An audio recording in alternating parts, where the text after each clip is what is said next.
This is Eddie Hearn, Matchroom Boxing. You're watching Sporting Icons. You don't need to be anywhere else. Now, ever since the news was officially broke that Tyson Fury will no longer be fighting Deontay Wilder, the question has to be asked, what's next for Deontay Wilder? And my guess is retirement. And I'll explain why as this video goes along. Now, we know what's happening with Tyson Fury. He's going to be fighting on December the 5th here in the UK against whomever it may be. My pick, and I believe it will be Asia Cabiel. If it's not, it's not. It doesn't really matter, does it? And Anthony Joshua, he's going to be fighting on December the 12th against Kubrat Pulev. Then all going well for them two, then them two will tie up the whole of 2021 with back-to-back fights between them. Okay, so we know what their plan is, but what's next for Deontay Wilder? Now, for me, I believe he's going to retire for a whole multitude of reasons. And I know that's not music to the ears of the uploaders here on YouTube who support Deontay Wilder with their fanatical views, the way that they have spread absolute toxic waste all over YouTube with their lies, with their fanboyism, with them throwing every other heavyweight under the bus, creating hate, creating all kinds of controversy and coming up with conspiracy theories and all this kind of stuff. All that will come to an end because they no longer have Deontay Wilder, because they're throwing every other heavyweight under the bus. So as far as the heavyweight division is concerned, there's no one else out there that they can fanboy for to get their views. Because the heavyweight division is the golden nugget of boxing, is it not? Now, they can continue and talk about Errol Spence Jr. or a Tank Davis or a whoever it is that they're talking about. I haven't watched any of these guys in well over a year, by the way. So they're not going to get the views and the content on anyone else because it's not heavyweight division. So anybody who's been supporting them for the longest time, and I told these guys a couple of years ago now, you put all your eggs in one basket for Deontay Wilder. When he takes this loss, and he will take a loss because he's been dancing with a loss for a long, long time, when it comes, I believe that Wilder will retire. And then because you put all your eggs in one basket, that basket will break and those eggs will shatter. Then you've got no one left because you've thrown every other heavyweight under the bus in favour of this man. It's your own fault. So unlucky, all right? So that's the last thing in the world that they want to do is Wilder to retire because they no longer have any content, okay? They've built up their subscriber base by helping out each other, filling it with Deontay Wilder fans. If Wilder ain't around, you're done. You're absolutely done. So they don't want to hear that. But I think that he's going to retire, not because I want him to, because for me, there's still going to be some good fights out there for him that I'd like to see him fight, like a Dillian Whyte, like a Andy Ruiz Jr., and so forth. So from that perspective, I don't want to see him retire. As much as it would absolutely destroy these toxic channels, but from that perspective, I don't want to see that. I want to see Wilder fight. I want to see him fight some good guys out there. But going by Wilder's history, he ain't going to do that. He's going to cherry pick like he has done virtually his entire career. And that would include Luis Ortiz as well. Don't tell me Luis Ortiz is this great boogeyman. Who's he fought? Who's he beat? Look who he's fighting next. Is what it is. So, all that bit there aside, Wilder, he has consistently said that he can't wait for the day that he retires. He hates the fact that he puts his body through these training camps. So he hates training camps. He hates the fact that his body keeps breaking down. He keeps on having to have surgery. He hates the fact that he keeps having to spend time away from his family and he can't wait until he retires. Now, that told me a couple of things, and I've said it way before that when he takes a loss, that's when he retires. And of course, when he activated that rematch clause with Tyson Fury, I thought, okay, maybe I was wrong with my original prediction. But now that fight's off, my original prediction is back on, isn't it? But not only did it tell me that he would retire when he takes a loss, but it also told me he doesn't have the heart to rebuild. He doesn't have it. He's been doing the same one-trick pony thing for a long, long time. And as I've always said, and many of you guys have said too, at some point, you ain't going to land that right hand. And when you can't, you're done. You are done. When you finally step up, you're done. So he's not willing to change. So therefore, is he willing to continue? I don't think so. I think outside chance that he could continue will be if the PBC, Premier Boxing Champions, Al Heyman and that, create what it is that they said that they were looking to do before lockdown, which is create an in-house belt, a PBC belt. Maybe he'll stick around and then maybe try and become the best on their roster. Maybe he can do that.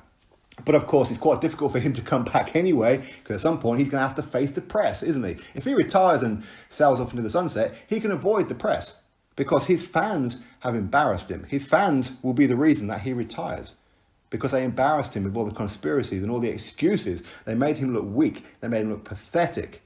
And the press are going to ask him about it. And he's going to do one or two things. He's either going to say, and back you guys up, which makes him look like a complete nugget, or he's going to go against you and say, no, I don't believe any of those things were right. In which case, he's embarrassed a lot of you. So it's it's damned if you do and damned if you don't, isn't it? So he's in a very, very bad hotspot because of you clowns, is what it is. Now, I think that he will retire if they don't create the PBC belt.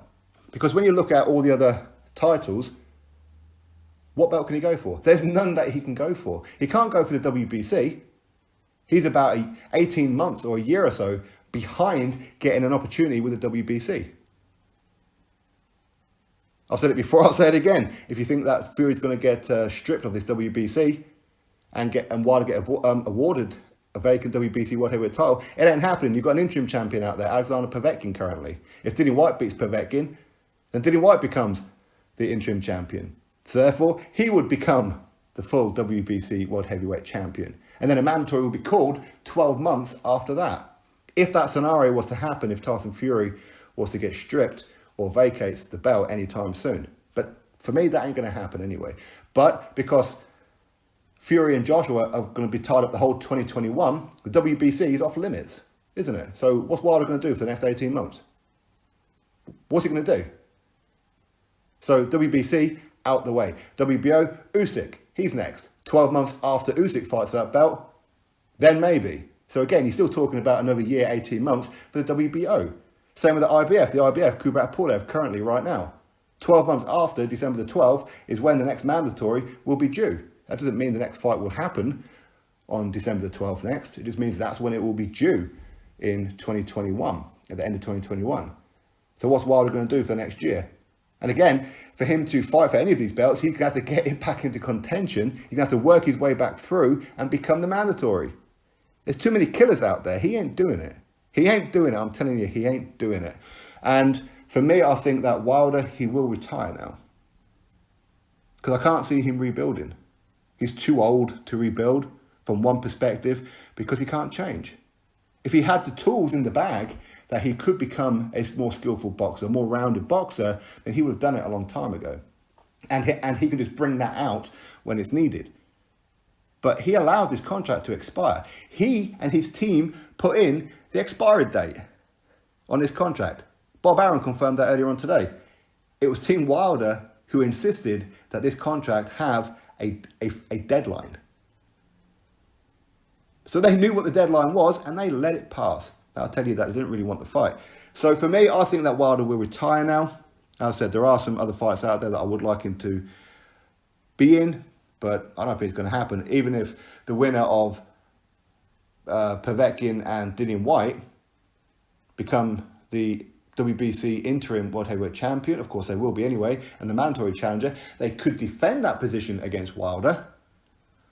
But it's not going to be ordered by the WBC because you can't order it. If there's already a mandatory, you can't order that mandatory to defend his mandatory.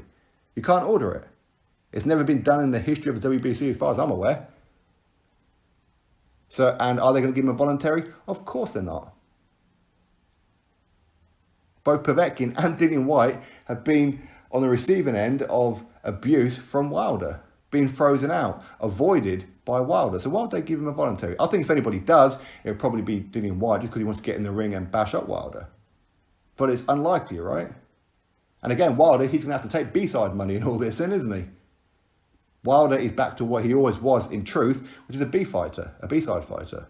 He just happened to have that belt. That's all it was. That was his bargaining chip. Now he doesn't have it. What's he going to do? There's no one else out there for him, is there?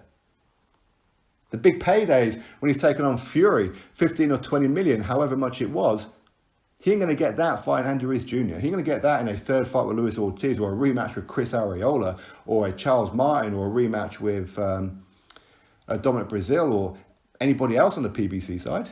He ain't going to get that. And as much as he may get $1 million or a couple of million to fight either of these guys, which is good money, by the way, It's not. It's going to feel like it's a relegation, like he's been demoted. That's how it's going to feel like. So for me, I think he's going to retire now. I'd like to be wrong, and as I said, I'd like to see him take on some of his other guys. I don't think he will fight his other guys, by the way. He'll just go back down the road doing what he's always done. Fight absolute trash cans if he doesn't continue, or if he does continue fighting. But for me, I think that Deontay Wilder will retire. I can't see what else there is out there for him. As far as the world heavyweight title picture is concerned, in any sanctioning body, he's done. He's finished. His only other one will be a Manuel Char for the WBA regular. That's about as best that he could possibly get. That's only if the most inactive fighter in the heavyweight division, in Manuel Char, gives him a voluntary. And he ain't going to do that, is he? Of course he ain't. By the way, I would actually pick Wilder to knock him smooth out, by the way, but it is what it is. I think Manuel Char probably knows that too, which is why that fight ain't happening as well. Anyway, that's my thoughts. You drop me yours. Click thumbs up, subscribe. Catch you all in the next video.